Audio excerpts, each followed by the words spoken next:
Assalamualaikum warahmatullahi wabarakatuh. Halo teman-teman semua, gimana kabarnya hari ini? Saya harap dalam keadaan sehat dan bahagia. Perkenalkan, nama saya Rehan Brian Ardianto dengan 3 digit NIM terakhir 043, Prodi Teknologi Rekayasa Otomasi, Angkatan 2025, Sekolah Vokasi Universitas Diponegoro. Pada video ini, saya akan menjelaskan tentang fungsi dalam pemrograman.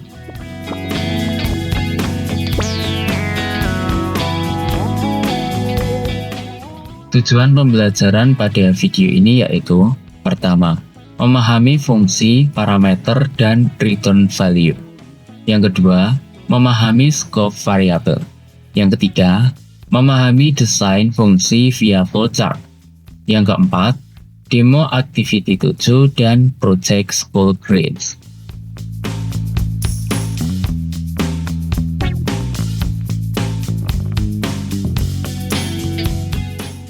Pertama, mari kita pahami apa itu fungsi. Bayangkan, jika setiap kali kita membuat jus, kita harus merakit mesinnya dari awal. Tentu hal tersebut sangat tidak efisien. Akan jauh lebih baik jika kita memiliki satu mesin yang sudah siap pakai. Prinsip inilah yang mendasari konsep fungsi dalam pemrograman. Seperti definisi yang tertera, fungsi adalah sebuah blok kode yang bisa diberi nama untuk melakukan tugas spesifik dan dapat digunakan kembali.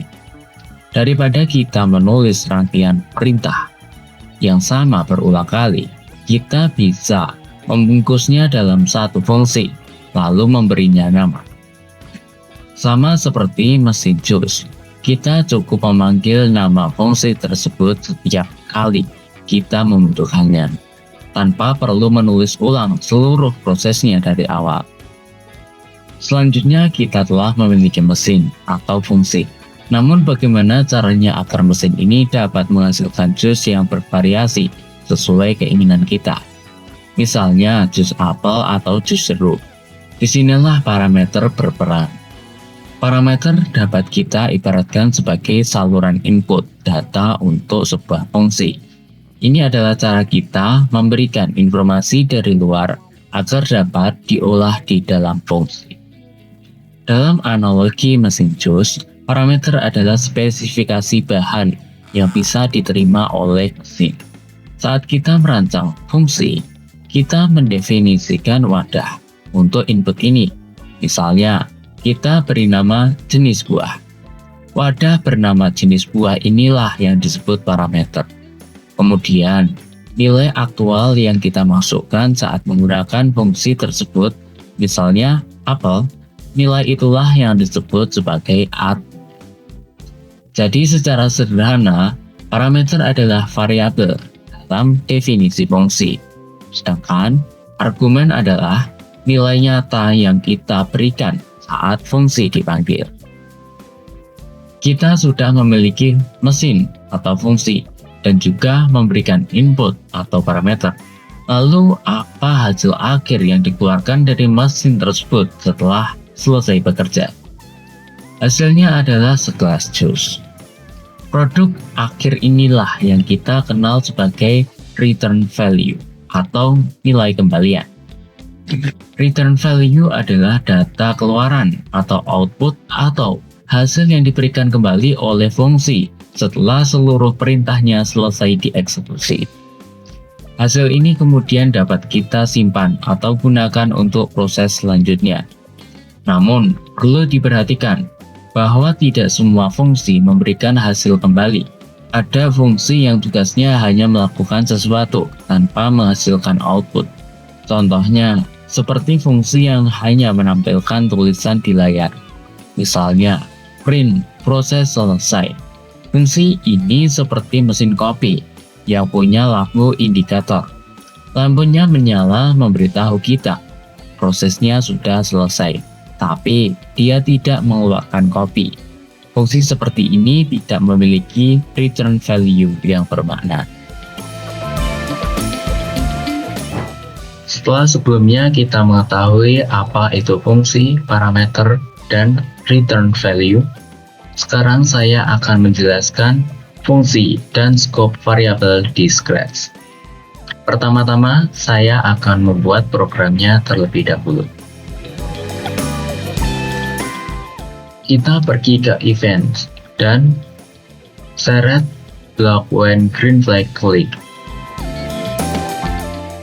untuk memulai program nanti. Lalu kita pergi ke My Blocks dan buat sebuah fungsi. Kita namakan welcome user. Lalu kita klik add dan kita namai username.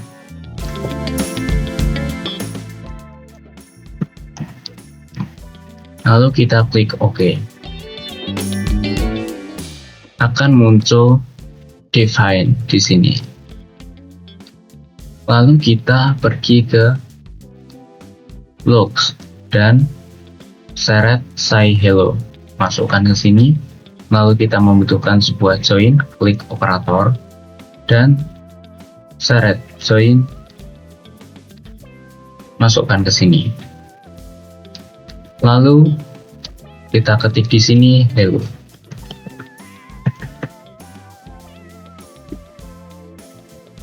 Lalu kita seret username dan masukkan ke sini. Setelah itu kita membutuhkan jeda waktu. Kita pergi ke kontrol dan seret block white, taruh di sini.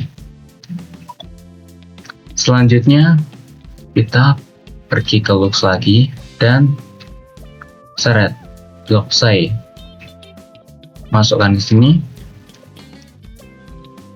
Kita ketik welcome.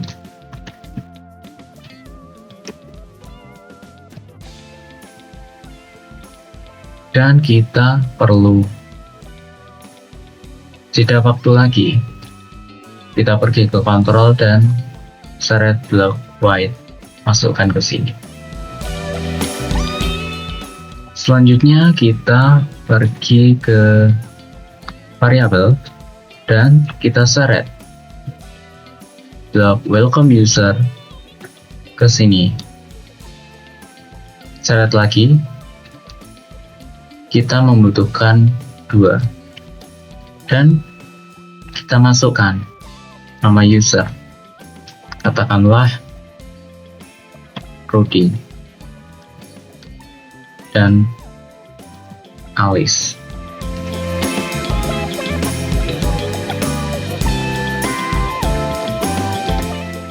Baik, sekarang di layar kita bisa melihat ada 2 bagian utama dari kode. Di sebelah kanan, ada skrip utama yang diwakili dengan blok when green flag klik atau ketika bendera hijau diklik. Ini adalah untuk memulai program kita. Lalu di sebelah kiri, ada sebuah blok berwarna merah muda dengan judul define welcome user. Ini adalah definisi dari blok custom yang kita buat sendiri tadi. Selanjutnya, kita fokus ke skrip utama di sebelah kanan. Ketika program dimulai, komputer akan menjalankan 2 perintah secara berurutan. Perintah pertama adalah welcome user Rudy dan perintah kedua adalah welcome user Alice. Welcome user ini adalah balok buatan yang kita panggil 2 kali dengan input yang berbeda, yaitu Rudy dan Alice. Sekarang mari kita lihat apa yang sebenarnya isi dari balok welcome user itu. Blok define welcome user username ini adalah resep atau serangkaian instruksi yang akan dijalankan setiap kali ia dipanggil. Ia memiliki sebuah input yang kita sebut sebagai username. Input ini berfungsi seperti sebuah wadah untuk menampung data yang kita berikan, yaitu nama Rudy dan Alice. Di dalam blok ini ada 4 langkah. Yang pertama, say join hello username menampilkan ucapan hello diikuti dengan nama yang dimaksudkan. Setelah itu, wait 1 second, yaitu jeda selama 1 detik. Selanjutnya, say welcome, menampilkan ucapan welcome. Yang keempat, wait 1 second, jeda lagi selama 1 detik. Sekarang, mari kita bahas konsep penting terkait input username tadi, yaitu scope variable. Variabel username yang ada di dalam blok define ini adalah sebuah variabel lokal. Artinya variabel ini hanya hidup dan hanya dikenali di dalam blok welcome user itu sendiri. Kita tidak bisa menggunakan blok username di luar blok definisinya. Bayangkan seperti ini, ketika blok welcome user Rudy dipanggil, sebuah kotak sementara bernama username dibuat dan diisi dengan Rudy. Setelah semua perintah di dalamnya selesai, kotak itu akan hancur. Kemudian saat welcome user Alice dipanggil, sebuah kotak baru dibuat lagi dan diisi dengan Alice. Ini berbeda dengan variabel yang kita buat melalui tombol make a variable yang ini, yang bersifat global, yang bisa diakses dari mana saja. Menggunakan variabel lokal seperti ini adalah praktik yang sangat baik, karena membuat blok kita mandiri dan mencegah data tercampur secara tidak sengaja. Jadi bagaimana alur lengkapnya saat kita klik bendera hijau? Pertama, program akan memanggil welcome user Rudy. Karakter berkata, hello Rudy, lalu menunggu 1 detik. Karakter berkata, welcome, lalu menunggu 1 detik. Blok selesai, variabel username untuk Rudy hilang. Yang kedua, program memanggil welcome user Alice. Variabel lokal username dibuat lagi, kali ini isinya Alice. Karakter berkata, hello Alice, lalu menunggu 1 detik. Lalu karakter berkata, welcome, lalu menunggu 1 detik. Blok selesai, variabel username untuk Alice hilang, dan program pun selesai. Baik, sekarang mari kita coba jalankan program ini. Kita klik bendera hijau di sini.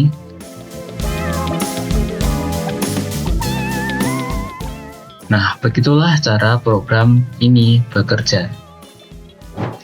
Sekarang saya akan menjelaskan fungsi dan scope variabel di Python.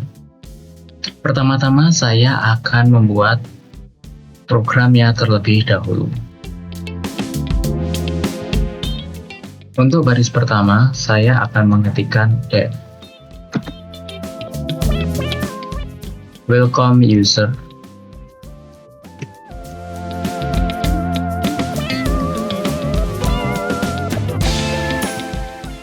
kurung buka username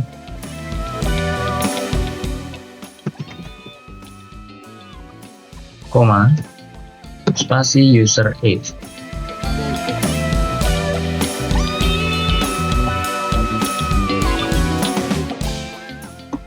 tanda petik 2.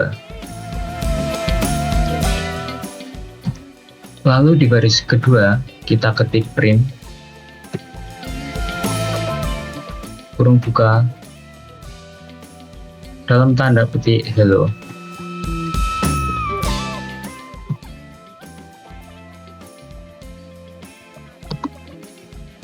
Plus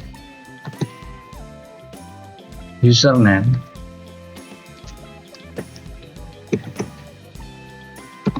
lalu plus lagi dalam tanda petik 2 tanda seru kurung tutup. Lalu di baris ketiga kita ketik print lagi lalu kurung buka dalam tanda petik you are.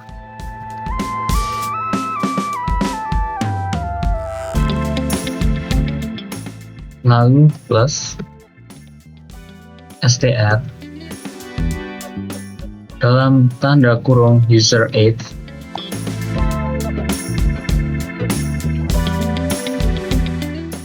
lalu plus lalu tanda petik 2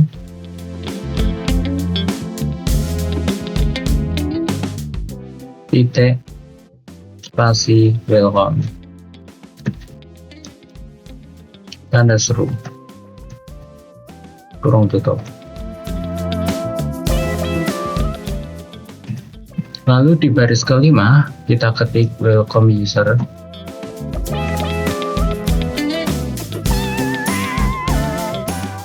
Dalam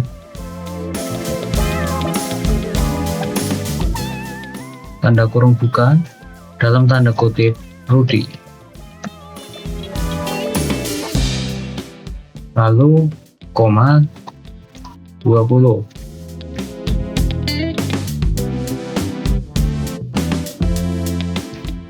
Lalu kita ketik welcome user lagi.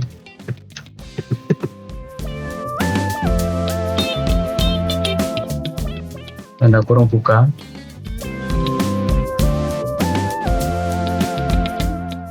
Alice.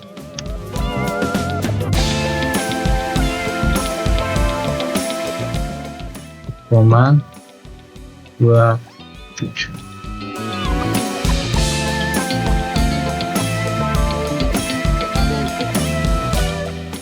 Kita ubah saya di 28 saja. Oke. Baik, sekarang saya akan menjelaskan bagaimana program ini bekerja. Di baris pertama, kita menggunakan kata kunci def untuk mendefinisikan atau membuat sebuah fungsi baru. Fungsi ini kita namakan welcome user. Di dalam tanda kurung, kita punya username dan user age. Ini disebut parameter. Anggap saja ini seperti wadah kosong yang akan kita isi nilainya nanti saat fungsi ini dipanggil. Lalu di baris kedua, terdapat print hello plus username plus tanda seru. Di dalam fungsi ini, baris kedua bertugas untuk mencetak sapaan. Perintah print akan menampilkan teks ke layar sini. Di sini menggabungkan 3 teks, yaitu hello dari nilai parameter username dan tanda seru. Lalu di baris ketiga juga mencetak pesan, tapi ada yang sedikit berbeda di sini. Karena user age adalah sebuah angka atau integer, kita tidak bisa langsung menggabungkannya dengan teks atau string. Oleh karena itu, kita perlu mengubahnya menjadi teks terlebih dahulu menggunakan str user age. Setelah diubah, barulah kita bisa menggabungkannya untuk mencetak pesan seperti you are 28 welcome. Lalu pada baris kelima terdapat welcome user Rudy 28. Setelah fungsinya kita buat, sekarang saatnya kita memanggil atau menggunakannya. Di baris ini kita memanggil fungsi welcome user dan memberikan nilai langsung. Nilai Rudy akan mengisi parameter username dan angka 28 akan mengisi parameter user age. Hasilnya, kode di dalam fungsi ini akan berjalan dan mencetak hello Rudy, you are 28 welcome. Lalu untuk baris ke-6 terdapat welcome user Alice 27. Di baris 6 kita memanggil fungsi yang sama tetapi dengan nilai yang berbeda, Alice dan 27. Maka outputnya nanti akan menjadi hello Alice, you are 27 welcome. Sekarang saya akan menjelaskan konsep penting yang disebut scope variabel di sini. Scope menentukan di mana saja sebuah variabel bisa diakses dalam pemrograman. Dalam kode kita ini, variabel username dan user age adalah variabel lokal. Apa artinya? Variabel ini hanya ada dan dikenali di dalam fungsi welcome user. Mereka dibuat saat fungsi dipanggil dan akan dihancurkan atau hilang saat fungsi selesai dijalankan. Bayangkan fungsi welcome user adalah sebuah ruangan. Username dan user age adalah alat-alat yang hanya ada di ruangan itu. Kita bisa menggunakannya sepuasnya di dalam ruangan. Tetapi begitu kita keluar dari ruangan itu, kita tidak bisa lagi melihat atau menggunakan alat-alat tersebut. Jika kita mencoba menambahkan print username di luar fungsi, misalnya di baris ke-7, program akan error karena di luar fungsi welcome user Python tidak mengenali apa itu username. Baik, sekarang saya akan menjalankan program ini. Nah, program akan mencetak hello Rudy, lalu you are 28 welcome, seperti yang kita masukkan di sini 28, lalu dilanjutkan dengan baris ke-6, hello Alice, you are 27 welcome, sesuai yang kita masukkan di sini. Baiklah, itu penjelasan tentang fungsi dan scope variabel di Python. Sekarang saya akan menjelaskan desain fungsi via flowchart. Pertama-tama saya akan membuat flowchart-nya terlebih dahulu. Pertama-tama kita memerlukan bentuk elips.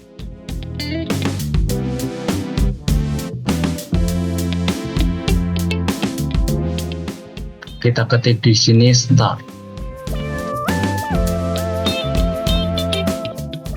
Lalu kita memerlukan persegi panjang.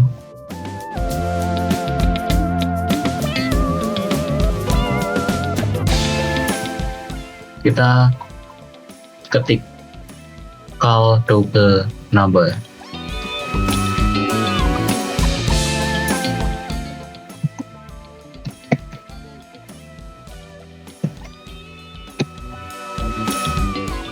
Lalu kita perlu persegi panjang lagi.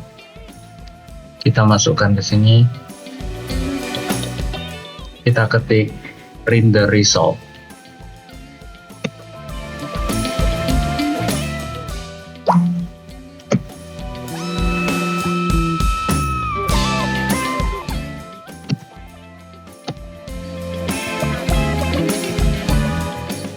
Lalu kita hubungkan.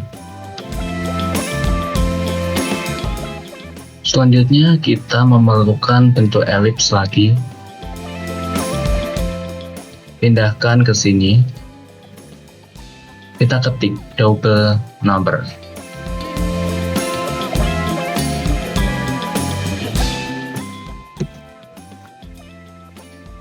Lalu kita memerlukan sebuah persegi panjang.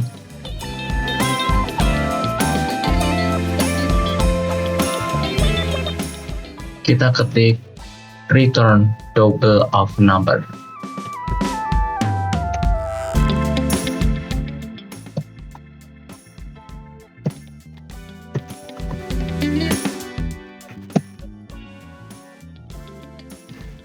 Kita hubungkan.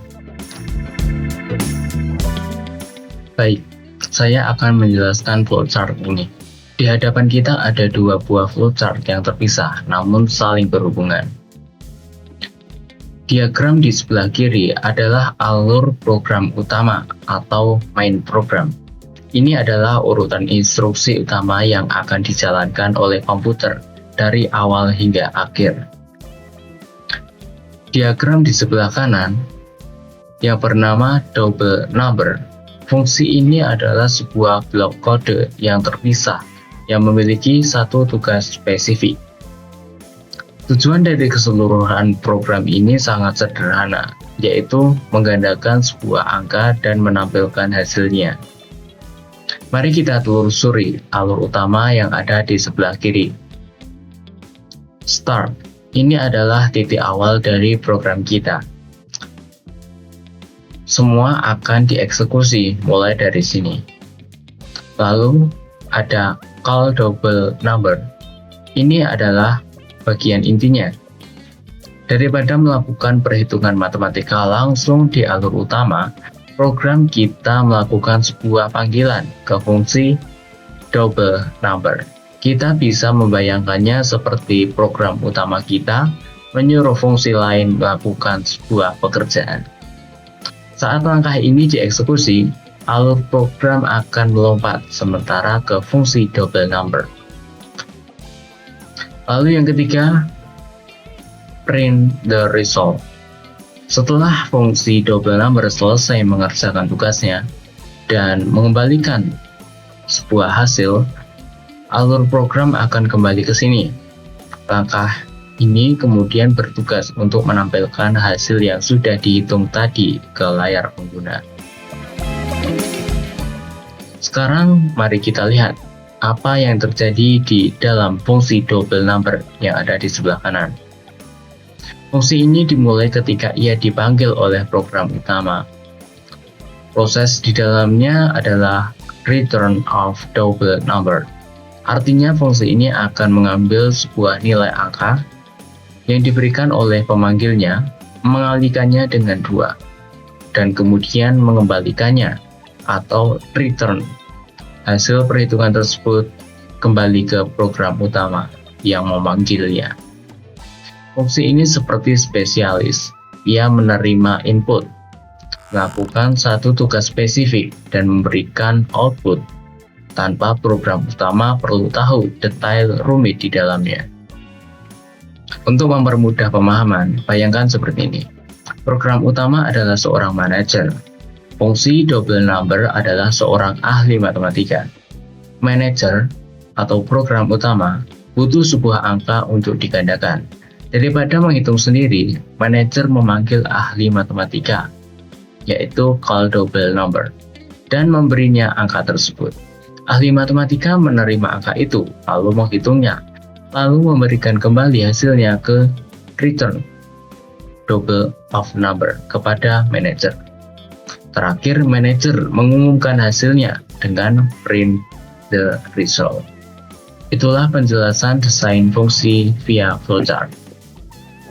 Sekarang saya akan mendemokan activity 7 dengan Scratch.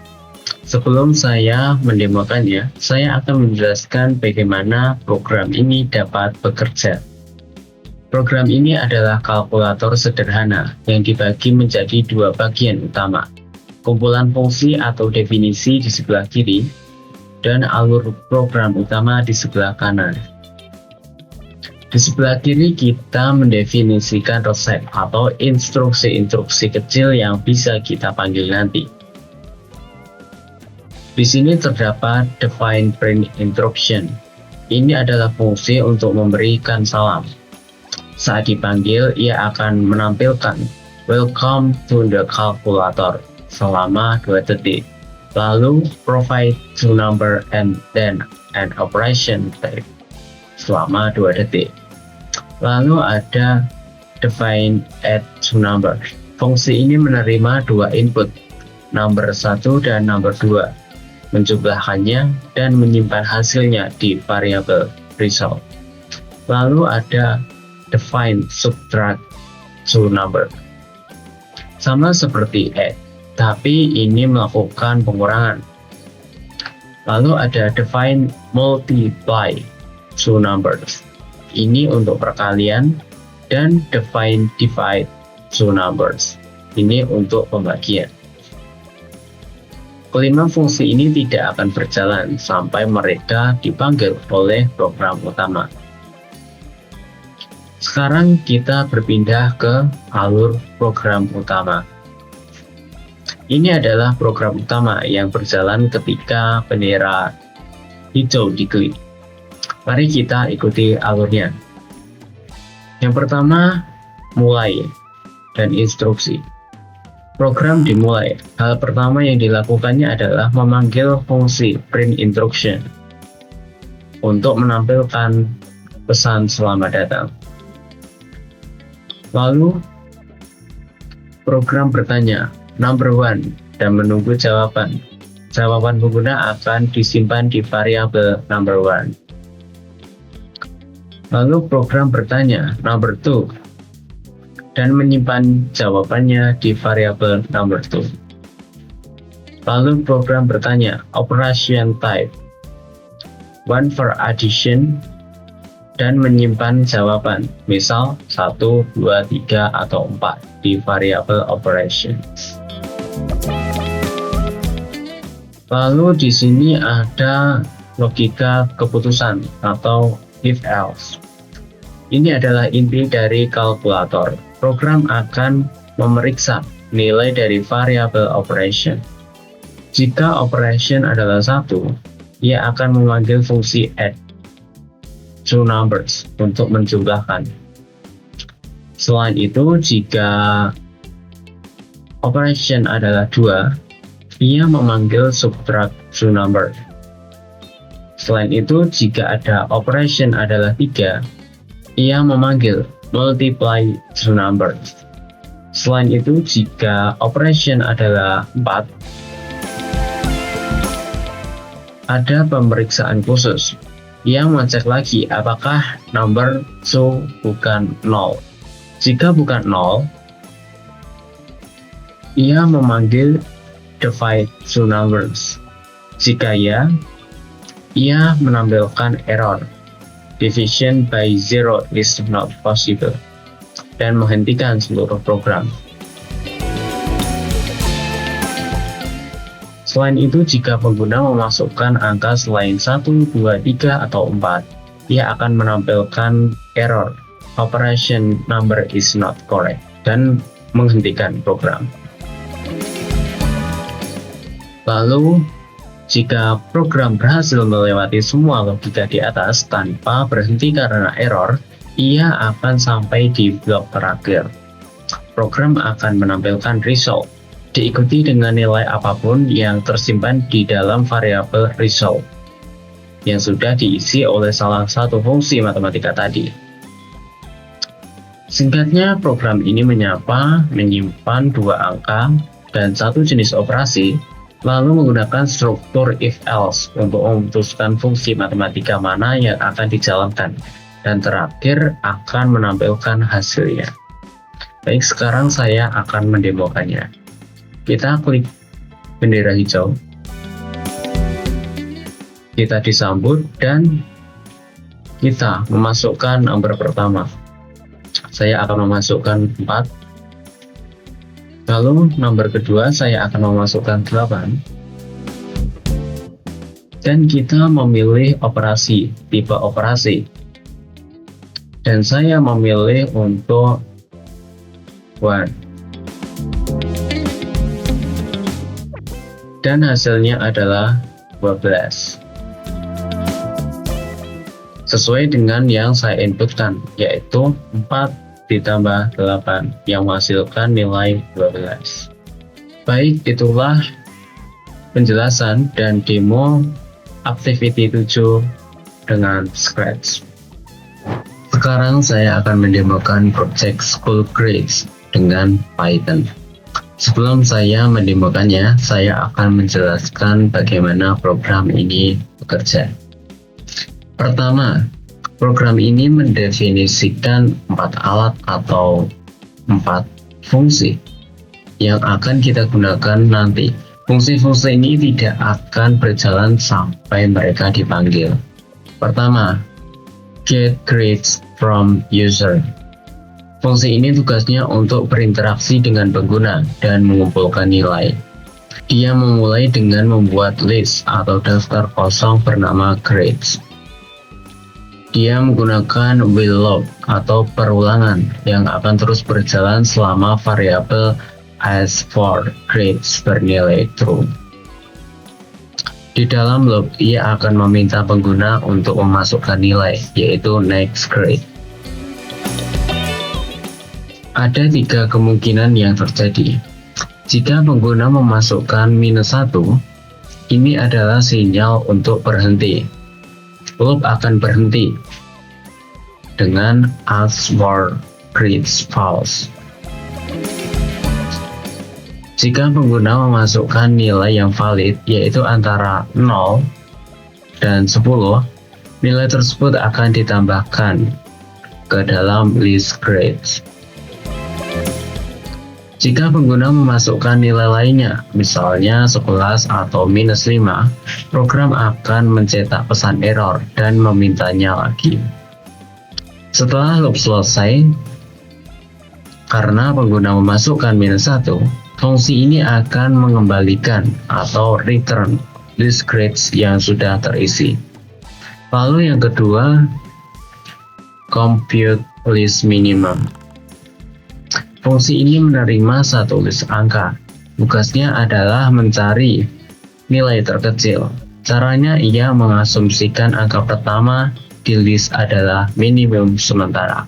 Lalu ia memeriksa satu persatu setiap angka di list. Jika ia menemukan angka yang lebih kecil dari minimum saat ini, ia akan memperbarui minimum. Setelah selesai, ia akan mengembalikan nilai minimum yang ditemukannya. Selanjutnya, yang ketiga, compute list maximum. Ini kebalikan dari minimum, fungsinya sama persis, tetapi ia mencari angka yang terbesar. Lalu, yang keempat, compute list average. Fungsi ini menghitung rata-rata. Ia memulai total sum dari 0. Ia menjumlahkan semua angka dalam list. Setelah selesai, ia membagi total sum dengan jumlah item di list untuk mendapatkan average.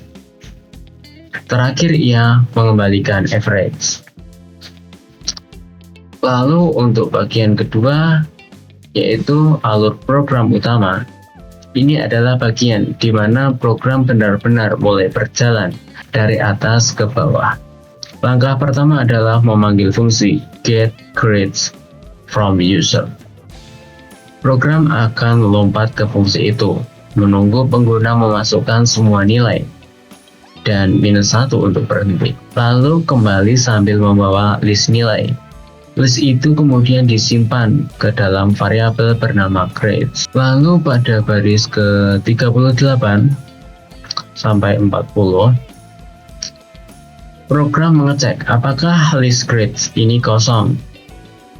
Ini bisa terjadi jika pengguna langsung memasukkan -1.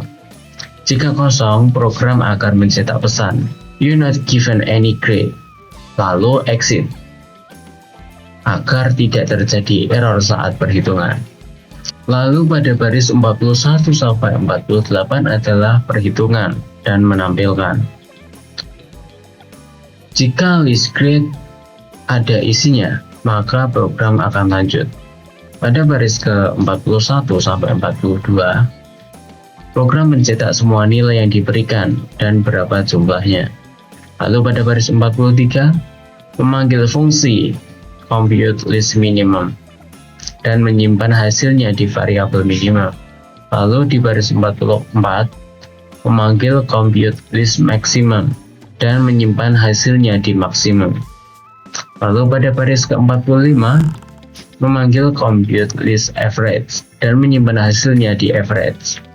Dan baris ke-46 sampai 48 terakhir mencetak semua hasil, yaitu minimum, maksimum, dan average ke layar ini. Baik, sekarang saya akan menemukannya. Saya akan memasukkan 1, 2, 3, 4, 5. Dan saya akan mengakhirinya dengan memasukkan -1. Di sini tercetak yang saya masukkan, yaitu 1 sampai 5. Dengan minimum adalah 1 dan maksimum adalah 5. Dengan average atau rata-rata adalah 3. Baiklah, itu penjelasan dan demo project School Grades di Python. Terima kasih sudah menonton dan sampai jumpa di video selanjutnya.